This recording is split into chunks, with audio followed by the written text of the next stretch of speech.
നല്ലൊരു chocolate cake കഴിച്ചു നോക്കിയാലോ. സാധാരണ രീതിയിൽ ഞാൻ മധുരത്തിനോട് അത്ര ക്രേവിങ്സ് ഉള്ള ഒരാളല്ല, പക്ഷേ പീരീഡ്സ് ടൈമിലൊക്കെ എനിക്ക് കുറച്ച് ക്രേവിങ്സ് വരാറുണ്ട് കേട്ടോ. സ്പെഷ്യലായിട്ടൊരു കുഞ്ഞ് താങ്ക്സ് ഡോട്ടൊക്കെ ഉള്ളൊരു പേസ്ട്രി ആയിരുന്നു. അപ്പോൾ സ്വീറ്റ് ട്രൂത്ത് എന്ന് പറഞ്ഞിട്ടുള്ള റെസ്റ്റോറൻറ്റിൽ നിന്നാണ് കേട്ടോ നമ്മൾ ഓർഡർ ചെയ്തത്. അപ്പോൾ ചോക്ലേറ്റ് ആണ് എനിക്ക് എല്ലാ കാലത്തും ഭയങ്കര ഇഷ്ടമുള്ള ഫ്ലേവർ.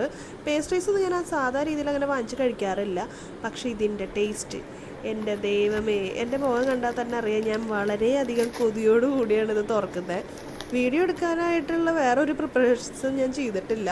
എനിക്ക് കേക്ക് കണ്ടപ്പോൾ അത് അപ്പം തന്നെ കഴിക്കാൻ തോന്നി. ഞാൻ ഓർത്തെ കുറച്ച് ഫുഡൊക്കെ കഴിച്ച് കഴിഞ്ഞിട്ട് ഒരു സ്വീറ്റ് ക്രേവിങ്സ് വരുമ്പോൾ എടുക്കാമെന്നായിരുന്നു, പക്ഷെ കിട്ടിയ വഴിക്ക് തന്നെ കഴിക്കാമെന്ന് എനിക്ക് തോന്നി. നല്ല ചോക്ലേറ്റി സ്മെല്ലായിരുന്നു. അപ്പം നല്ല മോയ്സ്ചറുള്ള നല്ല ചോക്ലേറ്റി സ്മെല്ല് നല്ല രീതിയിൽ വരുന്നൊരു കേക്കായിരുന്നു.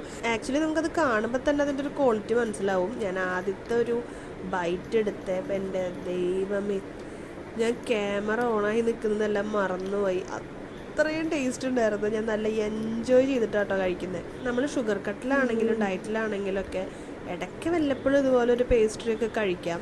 സൊമാറ്റോ എന്നാണ് ഞാൻ ഓർഡർ ചെയ്തത്. സ്വീറ്റ് ട്രൂത്ത് എന്നാണ് ഹോട്ടലിൻ്റെ പേര്, റെസ്റ്റോറൻറ്റിൻ്റെ പേര് അങ്ങനെയാണ് വരുന്നത്. അപ്പോൾ എല്ലാവരും ചെക്ക് ചെയ്യുക, കാരണം നല്ല രീതിയിലുള്ളൊരു ഓഫർ ഇപ്പോൾ നടക്കുന്നുണ്ട്. എനിക്ക് തോന്നുന്നു 72 എന്തോ ആയിരുന്നു ഈ പേസ്ട്രിക്ക് വരുന്നത്. നമുക്ക് ഓൺലൈനായിട്ട് ഓർഡർ ചെയ്യുമ്പോൾ എന്തായാലും 100ന് മുകളിൽ പോകാറുണ്ട്.